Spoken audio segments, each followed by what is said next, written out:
Morning সবাইকে। দেখো আজ তো সকাল সকাল ঘুম থেকে উঠে পড়েছি। আজ কেন প্রত্যেক দিনই সকাল সকালই ঘুম থেকে উঠে পড়ি, তবে জানো তো এই ঠান্ডা ঘর থেকে মানে এই এসি রুম থেকে বেরাতে একদমই মন চায় না। কারণ বাইরে বেরালেই তো প্রচণ্ড গরম, আর তার মধ্যে আমি তো ভীষণ পরিমাণে ঘেমে যাই। তো সেই কারণে না বেরাতে একদম ইচ্ছা করে না, কিন্তু কাজ তো করতেই হবে। তাই কিন্তু আগে নিজে ফ্রেশ হয়ে নিয়ে তারপরে কাজকর্ম সমস্ত কিছু করবো। আর এদিকে দেখো সকালবেলা উঠে রাস্টিকে একটুখানি গা হাত পা টিপে দিচ্ছিলাম। আসলে সারাদিন অনেক পরিশ্রম করে, তো সেই কারণে ওকে একটুখানি আদর করলাম।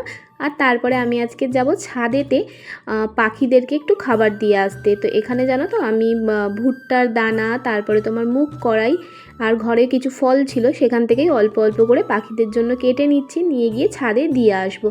জানো তো এমনি সময় তো আমি ওই ঠাকুরকে যেই সমস্ত ফল খেতে দিই, তো সেগুলো দিয়ে আসি অল্প অল্প করে। তো সেখান থেকে পাখিরা তো খাই, আর পাখিরা না খেলে সেগুলো তো পিঁপড়েরা খেয়ে যায়। আমার শাশুড়ি মা আমাকে সবসময় বলে যে খাবার জিনিস নষ্ট করবে না, কাক পাখি পিঁপড়ে কাউকে দিয়ে দেবে, ড্রেনে বা নর্দমায় ফেলবে না। তো সেই কারণে কিন্তু আমি যখনই ঠাকুরের কোনো পুজোর প্রসাদ থাকে আমরা যতটা নেওয়ার হয় নিয়ে নিই, তারপরে একটু ছাদের এক কোণে দিয়ে আসি, যে যাতে মানে পাখি বা পিঁপড়ে যেই হোক খেয়ে যাক। তো যাই হোক, এখানে দেখতে পাচ্ছ আমি দিয়ে দিয়েছি, আর তার সাথে কিন্তু এক হাঁড়ি জলও দিয়েছি ভর্তি করে মাটির হাঁড়িতে, যদি কোনো কাক পাখি এসে খায়। তবে জানো তো আমাদের এখানে খুব একটা কাক পাখি এসে খায় না, তার কারণ আমাদের আশেপাশে তো যেহেতু গ্রাম পরিবেশ আর অনেকেই তো পুকুর রয়েছে, তো কাক পাখিরা হয়তো সেখান থেকেই জল খেয়ে নেয়, তাই এখানে খুব কম আসে।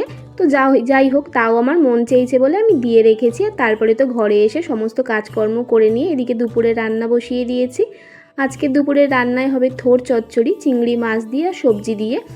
আর তার সাথে কিন্তু হচ্ছে পাট শাক ভাজা, আর মাছের মাথা রয়েছে সেটাই ঝাল করব। আর দেখো সেই ফাঁকে আমার মেয়ে এসে বলল যে সামনের বাড়ির একটা কাকু ওকে জাম দিয়েছে, তো সেটাই ওকে একটু মেখে দিলাম।